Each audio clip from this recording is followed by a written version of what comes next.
Hello student, कैसे हो? तो देखिए, आज मैं आपके लिए प्रश्नावली 10 व्रत से आने वाले क्वेश्चनों के बारे में चर्चा करेंगे, 1 नंबर वाले। तो देखिए, कल 24 मार्च है, कल होली का पर्व है। तो भैया सबको मेरी तरफ से होली की हार्दिक हार्दिक शुभकामनाएं, आपको और आपके परिवार को। अब हम देखिए क्वेश्चनों को फटाफट कर लेते हैं।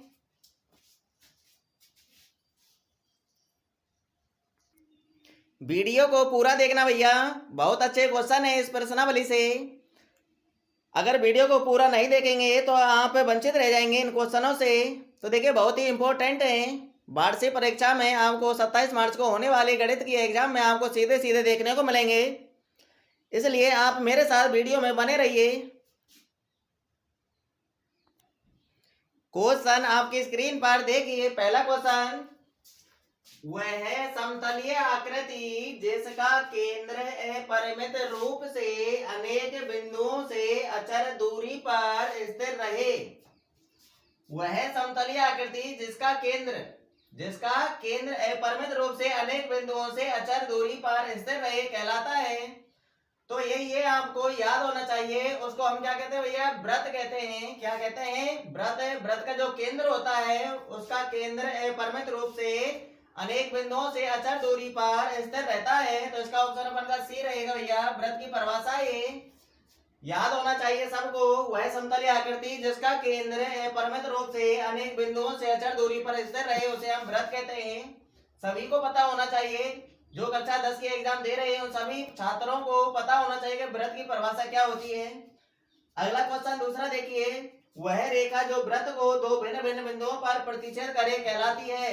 यानी वह रेखा जो वृत्त को दो भिन्न भिन्न बिंदुओं पर प्रतिच्छेद करे। तो देखिए, ये आपका वृत्त है जिसका केंद्र O है। तो यदि कोई रेखा वृत्त को दो भिन्न भिन्न बिंदुओं पर प्रतिच्छेद करे, तो देखिए एक यहाँ पर कर रही है और एक यहाँ पर कर रही है, तो अलग अलग बिंदु हो गए। ए पर कर रही है और बी पर कर रही है। तो यह उस रेखा का नाम क्या होता है जो व्रत को दो भिन्न भिन्न बिंदुओं पर प्रतिच्छेद करती है? उसे हम भैया छेदक रेखा कहते हैं।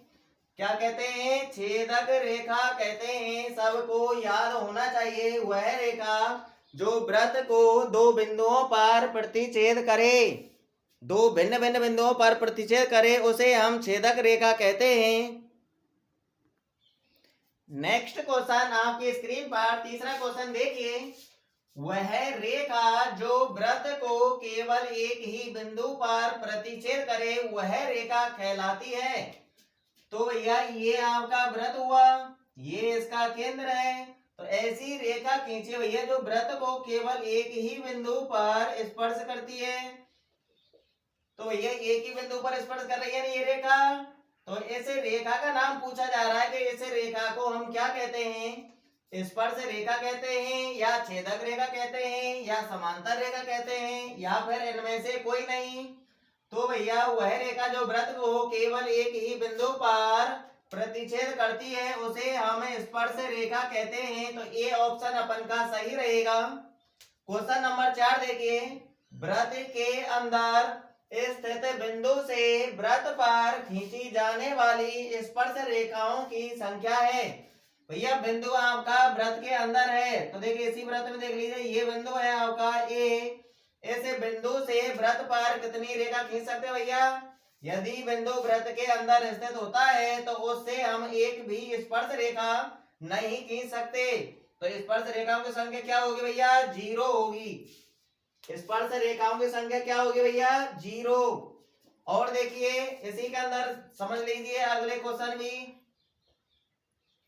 यदि बिंदु वृत्त की परिधि पर स्थित है, यानी वृत्त पर स्थित है, बिंदु कहां पर है भैया? वृत्त पर स्थित है।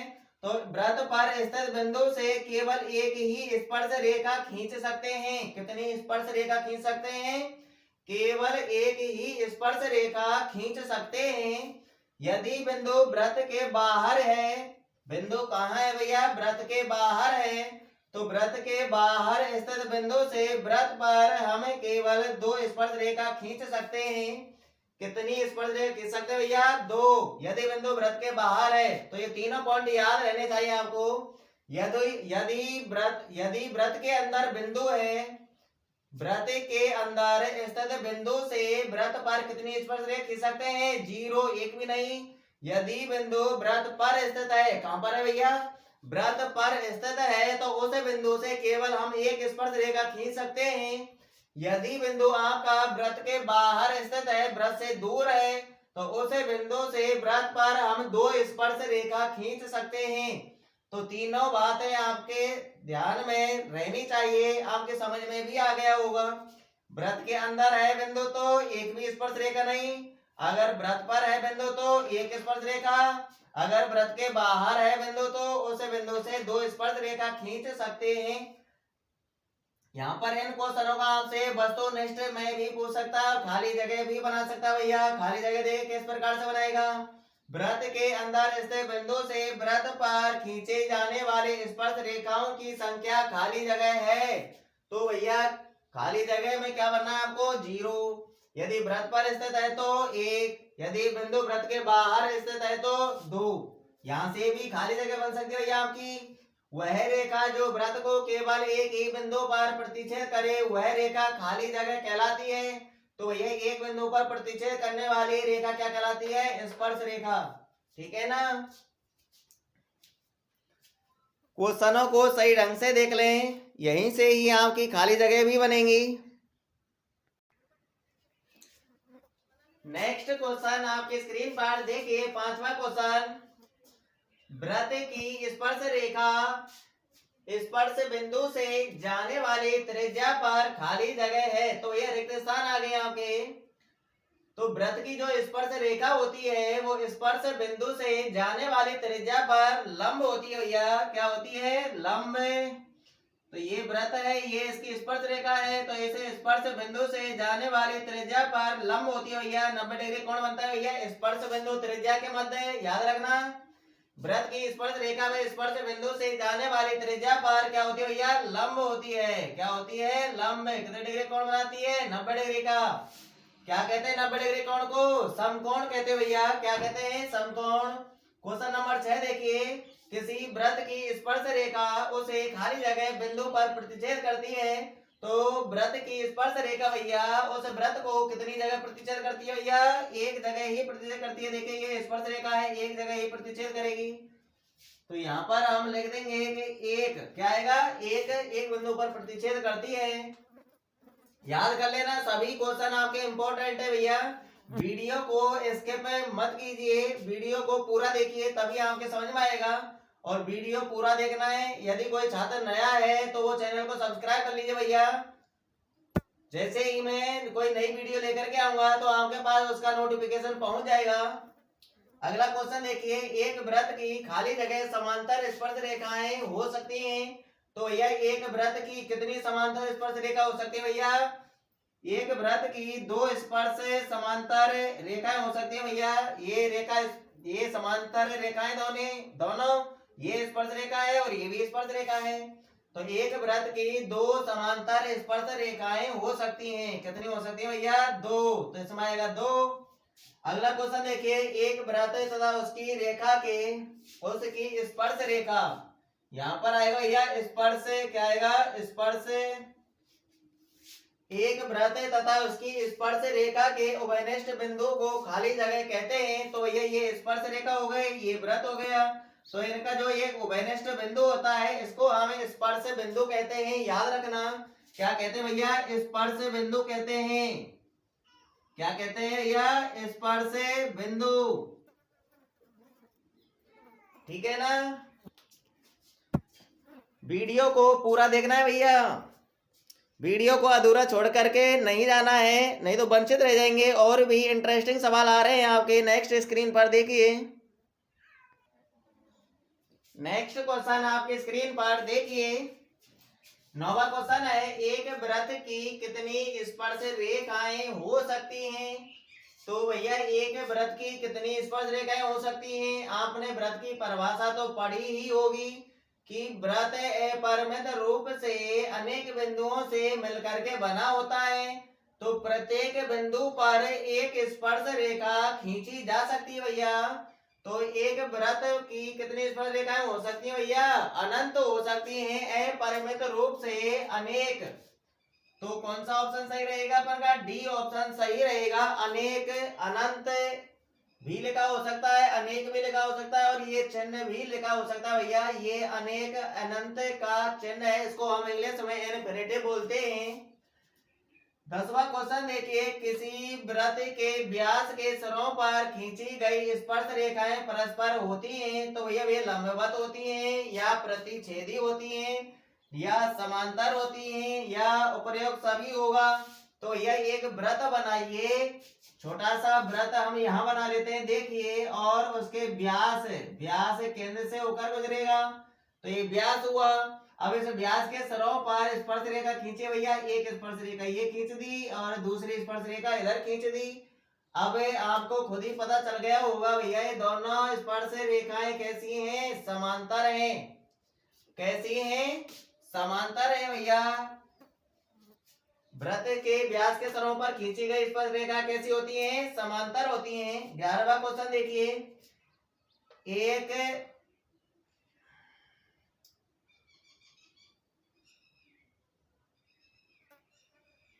एक व्रत आएगा यहां पर भैया, एक व्रत में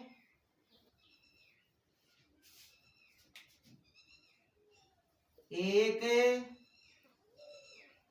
व्रत, क्वेश्चन नंबर 11 देखिए, एक व्रत में केंद्र से समान दूरी पर स्थित जीवाएं एक दूसरे की होती हैं तो भैया व्रत बनाते हैं। चलो ये हमने व्रत बना लिया, तो ये केंद्र हो गया। केंद्र से समान दूरी पर जीवाएं, तो एक यहां से मान लीजिए 2 सेमी दूरी पर है ये जीवा, और इधर देख लीजिए 1-2 सेमी पर इधर है। तो ये इन जीवाओं में क्या संबंध होता है? देखिए ये जीवा एक दूसरे क्या होती है भैया? दोगुनी होती हैं या तिगुनी होती हैं या आधी होती हैं या बराबर होती हैं। तो ये ध्यान रखना, यदि जीवाएं व्रत के केंद्र से समान दूरी पर हैं तो भैया वे जीवाएं लंबाई में समान होंगी, बराबर। ऑप्शन अपन का डी रहेगा। अच्छे क्वेश्चन है भैया, प्रत्येक क्वेश्चन है इंपॉर्टेंट है, इसलिए सभी छात्र छात्राएं ध्यान से पढ़ लें और वीडियो में बने रहें। आगे भी अब कैलकुलेशन करने वाले हैं अपन, ऐसे क्वेश्चनों को सॉल्व करेंगे जिनकी हम कैलकुलेशन करनी पड़ेगी भैया। अब तक तो हमने ऐसे क्वेश्चन पढ़े जिनको हम याद करते हैं। वीडियो में बने रहिए, वीडियो को भैया लाइक भी कर दीजिए, जो वीडियो को देख रहे हैं लाइक कर दीजिए भैया। लाइक करने में भैया इतनी ज़्यादा एनर्जी खर्च नहीं होती है, इसलिए वीडियो को लाइक कर दीजिए और वीडियो को ज़्यादा से ज़्यादा शेयर भी कर दीजिए अपने यार दोस्तों में, पड़ोसियों में, रिश्तेदारों में, वो भी इस वीडियो का लाभ उठा सकें। जो नए छात्र हैं वो चैनल को सब्सक्राइब कर लीजिए भैया, और अपने जो बहन भाई हैं जो छोटी क्लासों में पढ़ते हैं 7, 8, 9 में, अब वो 8, 9, 10 में आने वाले हैं, तो मैं अगले महीने मार्च यानी अप्रैल में 1-2 अप्रैल से उनका सिलेबस चालू करूँगा। तो अपने छोटे बहन भाइयों से बोल दीजिए कि वो भी यानी पूरा कोर्स कर लें मैथ और साइंस का, वो भी फ्री में इसी चैनल पर। अब हम नेक्स्ट क्वेश्चन की तरफ बढ़ते हैं। देखिए नेक्स्ट क्वेश्चन आपके स्क्रीन पर देखिए, कैलकुलेशन वाला सवाल है आपका 12वां क्वेश्चन। 5 सेमी त्रिज्या वाले एक वृत्त के बिंदु P पर, कोई बिंदु है P जो वृत्त पर स्थित है, तो वृत्त के बिंदु P पर स्पर्श रेखा PQ, कौन सी स्पर्श रेखा भैया? बिंदु P पर PQ केंद्र O से जाने वाली एक रेखा से बिंदु Q पर इस प्रकार मिलती है कि OQ बराबर 12 सेमी है तो PQ की लंबाई है। तो ये PQ की लंबाई पूछ रहा है हमसे, 12 सेमी होगी या 13 सेमी होगी या फिर 8.5 सेमी होगी या फिर √119 सेमी होगी। तो भैया एक चित्र बनाइए फटाफट, चित्र बनाना है। चित्र से होगा भैया ये वृत्त का केंद्र है वो, तो हम मान लेते हैं कि ये वृत्त पर कोई बिंदु है P और इस पर एक स्पर्श रेखा खींची गई है भैया PQ। कौन सी है भैया? PQ। तो PQ स्पर्श रेखा हो गई P, कह रहा है ना, वृत्त के बिंदु P पर स्पर्श रेखा PQ, ये PQ हो गई। केंद्र O से जाने वाली एक रेखा से, केंद्र O से जाने वाली एक रेखा से बिंदु Q पर इस प्रकार मिलती है कि बिंदु Q और O को मिला दो। बिंदु O से जाने वाली एक रेखा बिंदु Q पर इस प्रकार मिलती है कि OQ बराबर 12 सेमी है। तो OQ का मान कितना है भैया? 12 सेमी दिया हुआ है OQ का। तो PQ की लंबाई पूछ रहा है भैया, PQ की लंबाई पूछ रहा है। तो आपको ये काम करना है, बिंदु O और P को मिलाना है। OP क्या है? वृत्त की त्रिज्या है भैया। हम जानते हैं कि वृत्त के किसी बिंदु पर खींची गई स्पर्श रेखा त्रिज्या पर क्या होती है भैया? लंब होती है। यही नियम लगाना है यहाँ पर। तो ये 90 डिग्री का कोण हुआ। तो ये हमारा OPQ एक समकोण त्रिभुज हुआ। 90 डिग्री के सामने वाली भुजा कर्ण होगी। इन दोनों में से किसी एक को आधार और एक को लंब मान सकते हैं। तो इसको हम आधार मान लेते हैं और इसको मान लेते हैं लंब। तो ये OP क्या है? वृत्त की त्रिज्या है। वृत्त की त्रिज्या कितने रखे भैया? 5 सेमी। कितने रखे? 5 सेमी। अब हमको इस त्रिभुज के अंदर पाइथागोरस प्रमेय लगा करके PQ का मान निकाल लेना है। देखिए फटाफट। अतः त्रिभुज OPQ में पाइथागोरस प्रमेय से, तो पाइथागोरस प्रमेय लिख लो फटाफट। देखिए कर्ण स्क्वायर बराबर आधार स्क्वायर प्लस लंब स्क्वायर, ये पाइथागोरस प्रमेय है। मानो जमाइए। कर्ण क्या है अपन का? 12 सेमी है। तो कर्ण की जगह पर 12 लिख दो। तो 12 का स्क्वायर भी करना क्योंकि कर्ण का स्क्वायर हो रहा है। और पाइथागोरस प्रमेय हमने बहुत जगह प्रयोग किए भैया। आधार देखिए, आधार हम मान लेंगे PQ। तो PQ नामकरण लिख दो यहाँ पर आधार जगह पर PQ के स्क्वायर प्लस लंब। लंब हमारा कितना है? 5 सेमी। तो 5 का स्क्वायर कर दो। लंब का स्क्वायर हो रहा है। भर करो, 12 का भर करो फटाफट। 144 होगा बराबर में PQ स्क्वायर प्लस 5 का वर्ग कितना होगा? 25। पक्षांतरण कीजिए। अब 25 को इधर लेके आना है तो इधर आके माइनस का हो जाएगा। 144 माइनस 25 बराबर में PQ स्क्वायर। 144 में से 25 घटा दीजिए, 119 बचेगा बराबर में PQ स्क्वायर। स्क्वायर हटाने के लिए क्या करते हैं? वर्गमूल लेते हैं। क्या लेते हैं? वर्गमूल।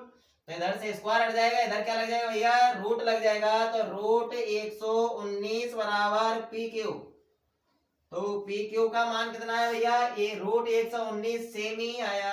कौन से ऑप्शन में है रूट 119? रूट 119 हमारा डी ऑप्शन में है। तो डी ऑप्शन अपन का सही रहेगा। तो कैलकुलेशन हमको इसी प्रकार से करनी है। ऐसे क्वेश्चन बहुत ज्यादा पूछता है एग्जाम में।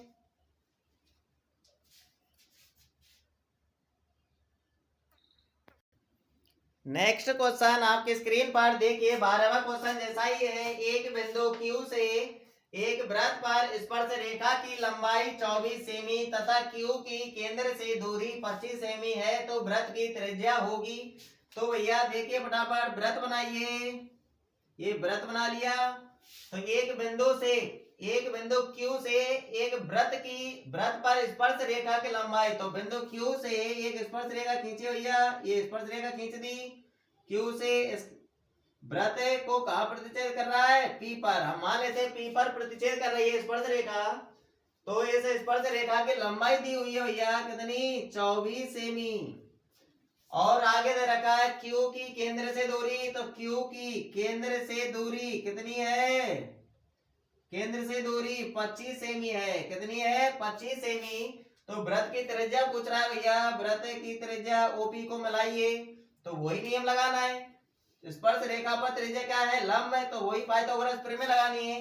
तो देखिए पाइथागोरस प्रमेय क्या है आपकी? कर्ण स्क्वायर बराबर आधार स्क्वायर प्लस लंब स्क्वायर। मानक जमाइए। कर्ण 90 डिग्री के सामने वाली भुजा 25 सेमी। तो 25 लिखिए। तो 25 का स्क्वायर बराबर आधार यानी स्पर्श रेखा की लंबाई 24 सेमी। तो 24 का वर्ग कीजिए। आधार का स्क्वायर हो रहा है तो 24 का भी स्क्वायर करना है। आगे देखिए प्लस लगा दिया हमने। प्लस है तो लंबाई वो लंब है। लंब ओपी, ओपी का मान निकालना भैया, ओपी का स्क्वायर कर दीजिए, आगे वर्ग कीजिए, 25 का वर्ग 625, 24 का वर्ग 576 प्लस ओपी स्क्वायर, पक्षांतरण कीजिए, 576 इधर आएगा माइनस का, तो 625 माइनस 576 बराबर में क्या बचेगा इधर, ओपी स्क्वायर, घटा लीजिए, कितने बचेंगे भैया, 49 बचेंगे, कितने बचेंगे 49, तो ओपी स्क्वायर बराबर 49, ओपी से स्क्वायर हटाइए तो वर्गमूल लेना पड़ेगा, 49 के ऊपर रूट लग जाएगा भैया, रूट 49 बराबर ओपी, 49 का वर्गमूल क्या होता है 7, तो ओपी का मान कितना आया 7 सेमी, किस ऑप्शन में है भैया, वृत्त की त्रिज्या 7 सेमी आई, ऑप्शन ए में है, तो ये ऑप्शन अपन का सही रहेगा। कैलकुलेशन सब क्वेश्चनों में एक जैसी ही है, वही पाइथागोरस प्रमेय लगानी है हमको, सिर्फ क्वेश्चन को लिखने का तरीका अलग अलग है। नेक्स्ट क्वेश्चन आपके स्क्रीन पर देखिए, ऐसा भी क्वेश्चन आता है भैया एग्जाम में, कोण वाला आकृति में यदि टीपी और टीक्यू केंद्र ओ वाले किसी वृत्त पर दो स्पर्श रेखाएं हैं, तो देखिए टीपी और टीक्यू दो स्पर्श रेखा हैं, इस प्रकार है कि कोण POQ बराबर 110 डिग्री, POQ ये 110 डिग्री कोण दे रखा है, तो PTQ ये कोण ज्ञात करवा रहा है हमसे कि ये कोण किसके बराबर है, 60 डिग्री के है, 70 के, 80 के या 90 के है। तो ये एक बात तो याद होगी आपको कि वृत्त के किसी बिंदु पर खींचे गए स्पर्श रेखा त्रिज्या पर लंब होती है, तो ये कोण अपन का कितने का हुआ 90 का, इसी प्रकार ये भी 90 का हुआ, तो ये 90 और 90 तो इन दोनों का योग कितना हुआ भैया 180 डिग्री हुआ, कितना हुआ 180 डिग्री। अब इस आकृति देखिए OPTQ ये चतुर्भुज है, चतुर्भुज के चारों कोणों का योग कितना होता है 360 डिग्री होता है, तो भैया ये कोण और ये कोण तो 90 90 के हो गए, 360 में से 90 90 180 काटो, कितने बचे 180 बचा, तो भैया ये कोण और ये कोण इन दोनों का योग 180 डिग्री होगा। तो आपको क्या करना है, अगर ये कोण दे रखा है और ये कोण पूछ रहा है, तो 180 में से ये घटा लेना है, 180 में से ये घटाने पर जो आएगा वही कोण अपन का ये होगा, घटा लीजिए भैया 180 में से 110 कितना आएगा भैया 70 डिग्री आएगा, और 70 किस ऑप्शन में है भैया, बी ऑप्शन में है। ऐसा भी कह सकता भैया ये कोण दे दे और ये कोण पूछ ले, तो 180 में से इसको घटा देना तो ये निकल के आ जाएगा, ठीक है ना, कैलकुलेशन देख लीजिए।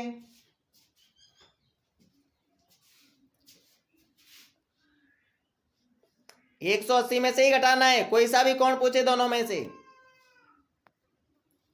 नेक्स्ट क्वेश्चन आपके स्क्रीन पर देखिए 16वां क्वेश्चन, यदि एक बिंदु P से केंद्र O वाले वृत्त पर, यदि एक बिंदु P से केंद्र O वाले वृत्त पर PA PB स्पर्श रेखाएं परस्पर 80 डिग्री के कोण पर झुकी हो, तो कोण POA बराबर है, तो भैया आपको क्या करना है, एक चित्र बनाना है भैया, इसका केंद्र O निरूपित कीजिए, बिंदु P से केंद्र O वाले वृत्त पर दो स्पर्श रेखा खींचिए, एक तो है आपकी PA और एक है आपकी PB, ये परस्पर 80 डिग्री के कोण पर झुकी है भैया।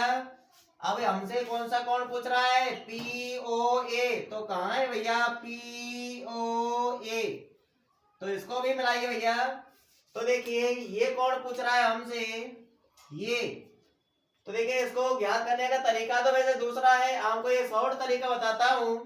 तो देखिए आपको ये तो पता ही है कि जितना कोण ये कोण और ये कोण, ये पूरा कोण भैया इन दोनों का योग कितना होता है 180 डिग्री होता है, और इन दोनों का योग भी 180 होता है, तो इन दोनों का योग 180 डिग्री है, तो ये 80 का है, तो ये कितने का होगा 100 का होगा भैया, कितने का होगा 100 डिग्री का।